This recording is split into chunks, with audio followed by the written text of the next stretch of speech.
focus for a whole variety of reasons, and we're speaking today with Rakesh Sharma, ED at Bajaj Auto. Thank you so much, Mr. Sharma, for joining us. Great as always to speak with you here on NDTV Profit. Now, last we spoke was, I would say, at the tail end of the festive season, and you had talked about how the initial few days was surprisingly positive in terms of demand. Now that you've had a chance and that's kind of behind us, can you give us a sense of how festive season actually turned out for you? Yeah, good morning. It's very difficult to read too much or to extrapolate what happens in a season. And it's very dangerous to read too much into what happens in those 36 days. Like you rightly said, actually the first half of the 36 days was slightly muted, but it was very exuberant in the second half. So overall, I would say that it was a good festive season for Bajaj Auto. Our area of focus, as you know, is the upper half of the industry, which drove the industry, which grew faster than the lower half. And we grew, thanks to that, we had a great season. We recorded our highest ever festive volume of 270,000 Pulsars. And Pulsar is the main flagship brand of the company in targeting the upper half of the industry. Three-wheeler business also did exceedingly well. We had a record three-wheeler sales. Also all-time high for Chetak, but that, for that the base is small, but be that as it may. So I would say that all the business units, the domestic motorcycles, the electric business, and the three-wheeler business had by the end of the season, had a very good season. And do you see that? I mean, you started with that qualifier, Mr. Sharma. So yeah. Do you see that now sort of, lowering, or do you see that petering out as we go forward? What's the sustainability of the kind of push that you've seen, and what do you think you're ending the year at? Because that overall question of auto demand, I'm just wondering if that's behind us or is very much there. Well, like I said, it's dangerous to read too much into the exuberance of the final 15 days of the festive. You can imagine it's not right to extrapolate that. And frankly, we have to wait for the natural downturn which will be there post-season, because there is an advancement of sale. In India, particularly, it's very auspicious to buy. So people who want to even buy in November and December to some extent advance their sales into the festive. So there is, but what degree of advancement has taken place, etc., is very difficult to pin down. The right way to understand industry behavior is really by first week of December or middle of December, when all the registration data, the backlog, etc., is completed. Be that as it may, the 36 days going off very positively, and the first quarter and the second quarter being a tad lower than them, I think the industry is definitely hovering at about, motorcycle industry is hovering at about 8% growth, which is what we had sort of anticipated in the beginning. So we are very happy that it is meeting those expectations. So we would stick to that we see that kind of a growth number. And obviously, like I said before, this 8% is an average of the two halves, and the upper half would be higher than the 8% and would continue to drive the motorcycle industry. So, Mr. Sharma, good morning, Neeraj here. The expectations of a flattish November are not out of whack. I hear you say that don't extrapolate. The expectations are that November might have been a flattish month for you on the two-wheeler side, not the three-wheeler, the two-wheeler side. They are not out of whack, right? When you say flattish, I don't understand. Month on month, November 24 over November 23.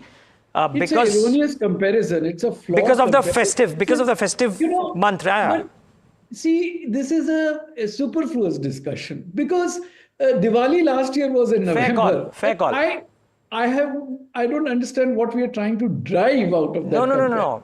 No, perfectly. So therefore, the 2-month combined, October, November combined, let's say, you think has not been a bad festive season this time around because of sentiment. Fair call. Okay. Yes. That's the right way. That's the right way to look at it. Okay. Actually, because there is a significant Pitru Paksh involved also, which also has a.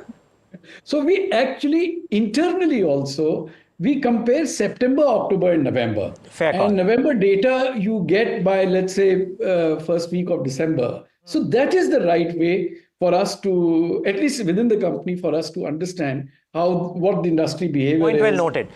Okay, Mr. Sharma, let's leave the festive season out completely. I'm just trying to understand now, how is business per se looking, sir? Because there is a lot of chalk and cheese opinion out there around the buyer sentiment.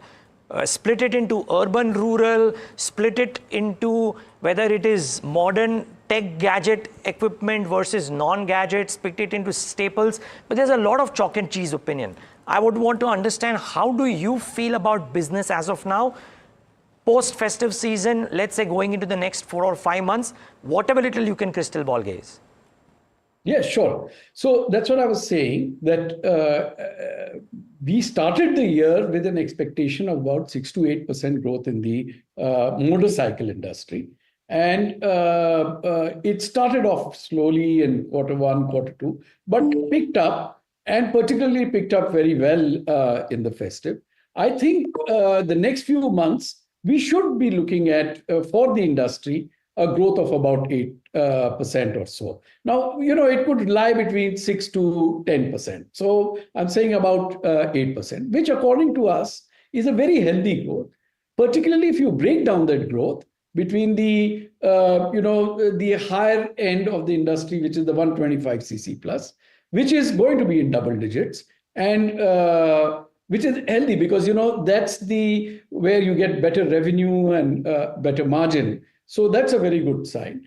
I think various factors, things like a reasonably stable economic backdrop, advancing penetration of retail finance, a reasonably okay monsoon, which is ensuring that, the small town wheelers moving, all these things are combining to say. But of course, there are issues like, the very bottom end of the market, whether there is enough economic inclusion to lift those people up into the consumption cycle. We are still seeing a little bit of softness over there. So we are seeing a much better performance in the middle part of the industry, which is sort of driving this 8% growth. Right. Hi, Mr. Sharma. It's also Samina joining in. Exports has always been a critical driver for Bajaj Auto. What percentage of overall revenues do you expect from exports in FY25? And there are some geopolitical stresses, currency fluctuations in LATAM and Africa.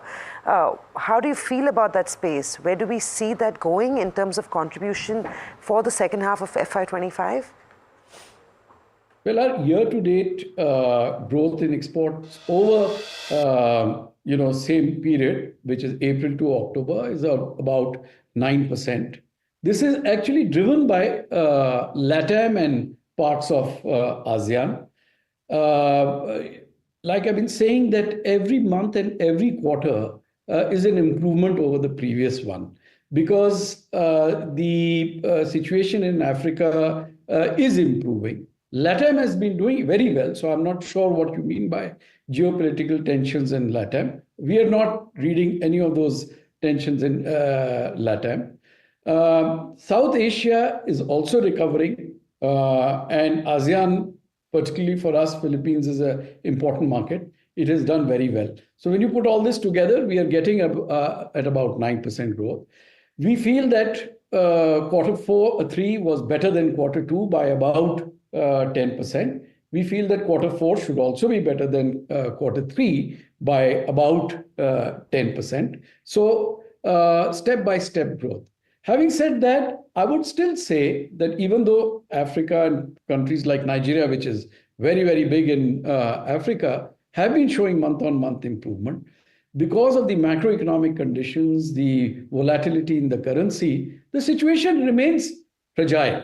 And we have to see every month it goes. But we are very happy that for now, about 6 months or so, or more than that, 6 to 8 months, we are seeing a step-by-step improvement even in Nigeria and therefore in Africa as well. And we are hoping that that continues. We have planned for that to continue. And we are obviously engaging with our channel partners with that hypothesis. Planning to add any more geographies, Mr. Sharma, before I go into the conversation on EV? A big thrust area for us is Brazil, where we have, which is, as a country, the third largest or the fourth largest country for market for motorcycles. We have launched, we commissioned our plant over there in July, which has unlocked a bit of supply chain. That's an area of focus. As we speak, we are again we've got an initiative to expand capacity for 25 because we see a lot of traction for our brands and good demand over there. So that's one. We've also launched Bajaj in Spain and Portugal. We expect that to be put in the infrastructure, etc. over there. And so those are the few markets which we're quite excited about for the next few months now. Sharma, just wanted to get your sense on if you have seen any impact on the possible hike of CNG prices. Policy moves have now ensured that you will see an increase in CNG prices. How do you see that impacting, especially your three-wheeler segment, or overall, do you see that impacting demand? No, we don't, because the three-wheeler CNG, we have been in the market for more than a decade, and it goes through these ups and downs, and we find that with a lead and lag effect, the arbitrage between CNG and petrol comes back to that about 30% odd. Sometimes it increases because the petrol prices suddenly increase and vice versa. But over the years, the demand is actually being driven by the expansion of the CNG network, which is the basic factor which has led to the penetration of three-wheeler CNG and almost the eclipse of the diesel and petrol-based three-wheelers. And now, there is a 70% odd coverage of the key towns. And we are told just when we take the government plans, this is going to go up to 80-90%. So that is actually the key driver for CNG demand. The arbitrage swells and diminishes over time, but it still is much more profitable for a driver to take a CNG three-wheeler rather than a petrol or a diesel three-wheeler. So fair enough. So one hike here and there is not going to make a big difference if you have such a huge part of the market. Just was wondering, I'm sure you've been seeing this closely, a couple of interesting EV launches in the two-wheeler category announcements actually, and in the scooter category from others in this space. How do you view this at Bajaj Auto? I mean, one segment, of course, catering to gig workers, another very popular model now going EV. Do you see these as positives or competition heating up? Oh, we see this whole thing as a positive, frankly speaking, because, it is very difficult for one company to completely come and create a new market. So we've seen this, for example, in premium motorcycles, where, the penetration of premium motorcycles is, when you benchmark it with even countries like Indonesia, etc., is much small. So when you get 2 or 3 good companies with good technologies, good products and brands entering the market, it stokes the market. And in automotive, there is nothing like products to stoke interest and build demand. So we have seen, for example, in Africa, the Chinese coming in and developing the motorcycle market in the early 10 or 15 years ago, and companies like us then profiting. So if you take a long shot view of these things, good responsible participants entering the industry with good products is very good. It's good for the development of the industry, because you know it that it's not a straightforward case in EV. There remain amongst the late adopters and the late majority anxieties about various aspects of EV. So more and more vehicles on the road erode those anxieties, and it's good. But having said that, our own view is that the use cases in India are so diverse. Some people commute very long distances. Some people commute very short distances. Some people want to cut their fuel economy. Some people, which means the implication on fuel systems for this is that there will be multiple fuel systems. We feel that there will be the gasoline-based fuel system. There is CNG now with our freedom. There will be electric, and soon to say there will be ethanol, which is backed heavily by the government. We are already seeing this in three-wheelers. For example, our three-wheeler dealership, if you walk into, today sells you a three-wheeler which is based on LPG, CNG, diesel, petrol, electric, and a sixth one, ethanol, is in the offing. So we don't think that it will be the victory of one fuel system over the other, but it is good to have a vibrant sort of arena over there, which helps build demand. Mr. Sharma, just staying with the EV theme, if you can help us understand what has been the revenue contribution of the EV two-wheeler segment so far, and what are your expectations for growth in the next couple of years?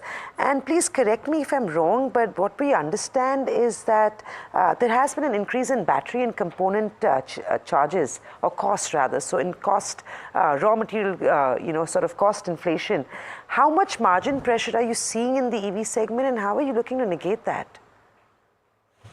First of all, we are not seeing cost inflation on the battery and cell side, the kind Trade real time anytime.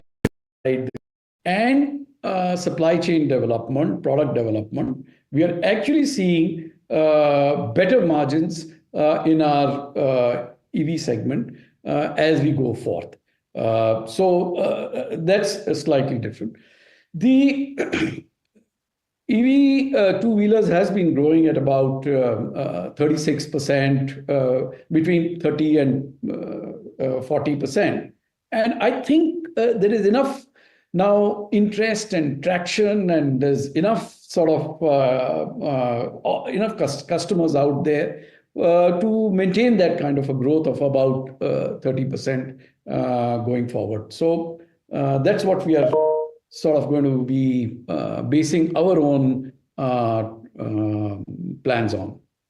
It was actually a brokerage report that pointed out the cost inflation on the battery side, but good to hear that the industry is not facing that. I didn't say about the industry. I said that's what I said. I can't say about the industry, You're an aberration, but I can say so that's a not. good thing. Good to know. Yeah. Just one last one on the EV segment. What is the timeline for achieving break-even here? Sorry? When would you achieve break-even in the EV segment? I mean, I guess we are already breaking even in our EV portfolio. Okay. Our EV portfolio today constitutes, in revenue terms, I think over 25% of Bajaj Auto. In fact, our green portfolio, as we call it, which is EV and CNG put together, constitutes over 45% of our domestic revenue. All right. Great speaking with you, Mr. Sharma, and thank you so much for all your time and taking all of our questions. We hope to chat with you again soon. Rakesh Sharma, Executive Director of Bajaj Auto stock up in the green. But a quick check on markets before we get to our next conversation.